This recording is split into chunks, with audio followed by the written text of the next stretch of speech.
कियारा कहते कहते रुक गई। कियारा अग्रवाल की डील क्या थी और क्यों थी वो तो यशपाल को समझ आ गया था। तुम्हें इससे क्या मतलब कि मैंने तुम्हें ही क्यों सिलेक्ट किया? तुम बस अपना पेमेंट बताओ और काम पर लग जाओ। पर उसके मन में अभी भी एक सवाल था। कियारा ने जिस टोन में ये बात कही उससे यश को महसूस हो गया था कि वो उसको अच्छे से ट्रीट नहीं कर रही थी। ऐसा है, अपना पेमेंट रखिए अपना पॉकेट में, समझी? हमको आपके पैसे से कोई लेना देना नहीं है। रुको। अब कोई लड़की इतने प्यार से रोके तो यशपाल क्यों नहीं रुकता?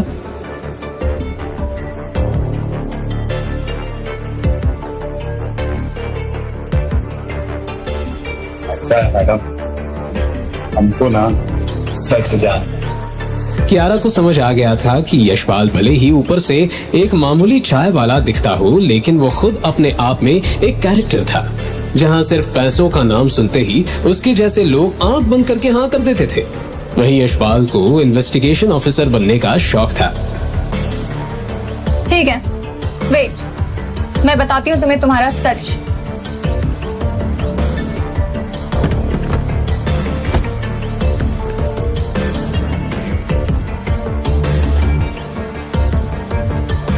ये देखो। यश उस फोटो को गौर से देख रहा था। उसमें कियारा ढीले ढाले टी शर्ट पजामे पहने नंगे पैर ही भाग रही थी और सीढ़ी के पास बनियान पहना यशपाल उसके हील्स पकड़कर खड़ा था। इसका मतलब आधी रात को जब हम अपने घर में आए तो आस पड़ोसी में से किसी ने एक फोटो खींच ली। ऐसा है क्या? नहीं, तुम्हारे आस पड़ोस वालों का काम नहीं है ये, मेरे जान पहचान वालों ने किया है ये। यश को डाउट हुआ कि शायद कियारा के दोस्त रात भर उन पर नजर लगाए बैठे थे। तुम्हारे जानने पहचानने वालों को ऐसा कौन सा खुजली काट रहा था जो ये फोटो खींच लिया? कियारा ऑलरेडी यश के सवाल से काफी इरिटेट हो चुकी थी, लेकिन वो सारी बातें जाने बिना चुप भी नहीं बैठने वाला था। देखो, सीन ऐसा है कि अक्सर लड़कों से पीछा छुड़ाने के चक्कर में मैं उन्हें बोल देती हूँ I have a boyfriend. Of course ये झूठ है, और जैसा कि तुमने कहा कुछ लोगों को खुजली हो रही थी तो मेरा पीछा करते करते तुम्हारे झोपड़ी तक पहुंच गए। I mean, तुम्हारे घर तक पहुंच गए और फिर उन्होंने मुझे तुम्हारे साथ देख लिया।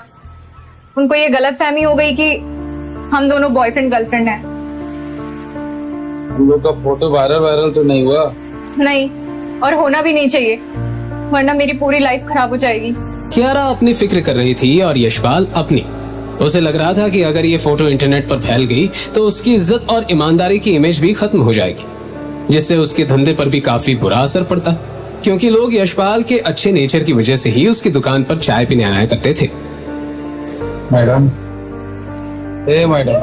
करना क्या है? मैं तुम्हें ऑलरेडी बता चुकी हूँ।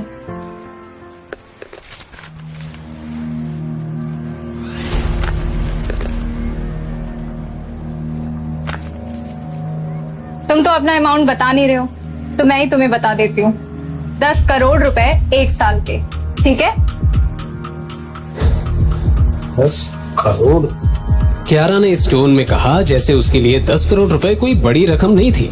10 करोड़ रुपए का अमाउंट सुन यशपाल को जैसे झटका लग गया, लेकिन तभी उसे याद आया कि ये वही लड़की थी जिसके पास 100 करोड़ से ज्यादा का क्रेडिट कार्ड भी था।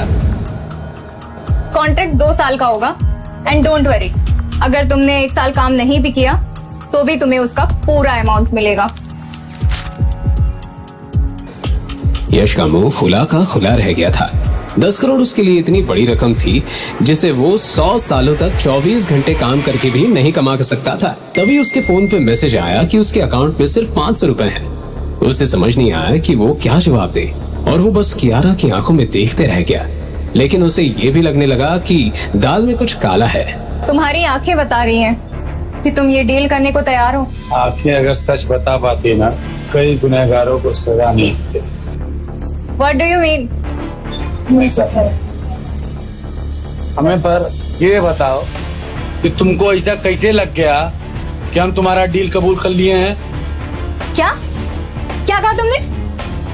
कियारा का गुस्सा चढ़ने लगा, साथ ही उसका घमंड भी। वो इतने रईस परिवार से आती थी कि मुंबई के सारे सितारे उसके लिए लाइन लगाकर खड़े हो जाते थे, वो चाहती तो इंडिया के सभी रईस और हैंडसम लड़कों को अपनी ओर मैग्नेट की तरह खींच सकती थी, लेकिन फिलहाल एक चाय वाले से रिजेक्शन सुनकर उसके दिल की धड़कन एक पल के लिए रुक गई थी। तुम्हें पता भी है तुम क्या बोल रहे हो? तुम एक मामूली से चाय वाले हो। अगर मैं फोन नहीं करती तो वो पुलिस वाला तुम पर 10,000 रुपए में अटेम्प्ट टू मर्डर का केस लगाने को तैयार था। बस इसीलिए हमारी ना है। क्या मतलब? मतलब ये है कि कियारा अग्रवाल, तुम अमीर जादी लड़कियों को हम जैसे मामूली चाय वाले कहाँ पसंद आते? यश ने अपनी सारी भड़ास निकाल दी जो वो पिछले आधे घंटे से बर्दाश्त करे जा रहा था। हम तो तुम जैसी अमीर जादियों की नजर में कठपुतली है ना, जिसको पैसों के धागों से तुम नचवाती हो। ऐसा मैडम, हमको तुम में कोई लगाव है नहीं, और हम ये भी जानते हैं कि तुमको भी हम में कोई लगाव नहीं।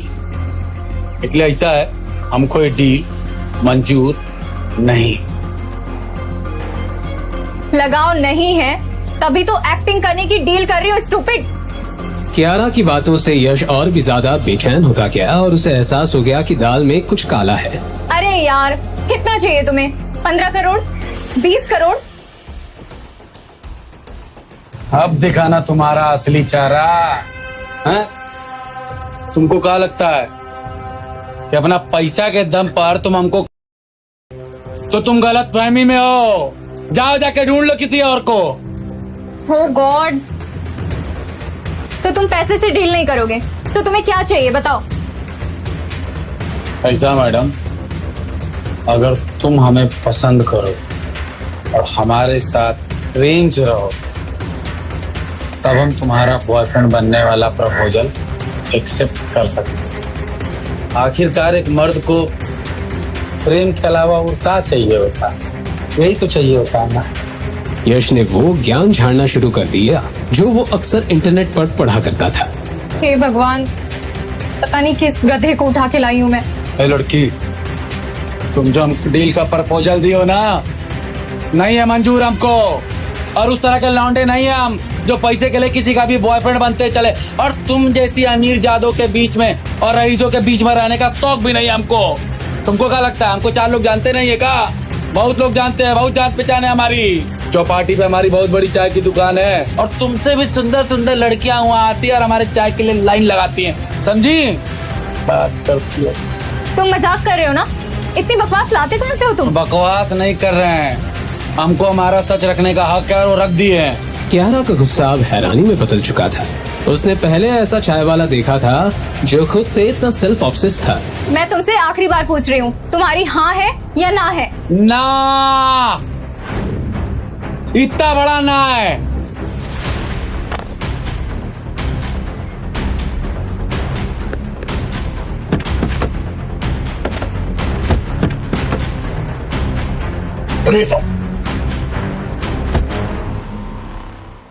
चलिए। ओके फाइनल, जाओ तुम यहाँ से।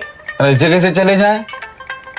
हमारा घर पीछे छूट गया, आप हमको यहाँ तक लेकर के आ गए। ऐसे कैसे चले जाए? हमको पैदल जाना पड़ेगा। कमाल की बात करते। हम कहीं नहीं जाएंगे। ऐसा है, हम कहीं नहीं जा रहे हैं। अरे कहीं ना रहे, हम नहीं जाएंगे कहीं पर भी। ठीक है, तुम यहीं रहो, मैं जाती हूँ। यश चौंक गया था।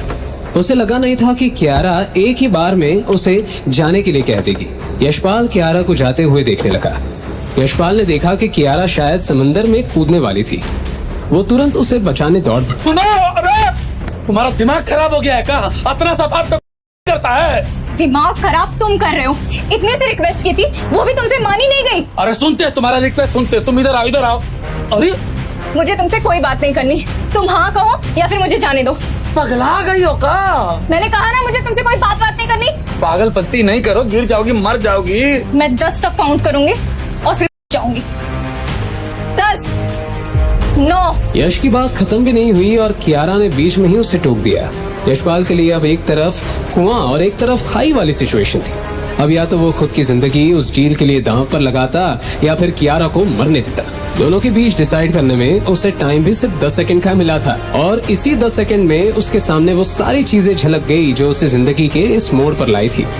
कियारा की गिनती खत्म होने वाली थी। क्या यशपाल कियारा को बचाने के लिए हाँ कर देगा? अगर वो हाँ नहीं करता तो क्या किसी दूसरे तरीके से कियारा को करने से बचा पाएगा? अगर कियारा कर लेती तो यशपाल पर किस तरह की मुसीबत आ सकती थी? आगे की कहानी जानने के लिए देखिए अगला एपिसोड सिर्फ पॉकेट एफएम के यूट्यूब चैनल पर और चाय वाला बना बिलियनर के सारे एपिसोड्स को सुनने के लिए डिस्क्रिप्शन में दी लिंक से डाउनलोड करें पॉकेट एफएम ऐप।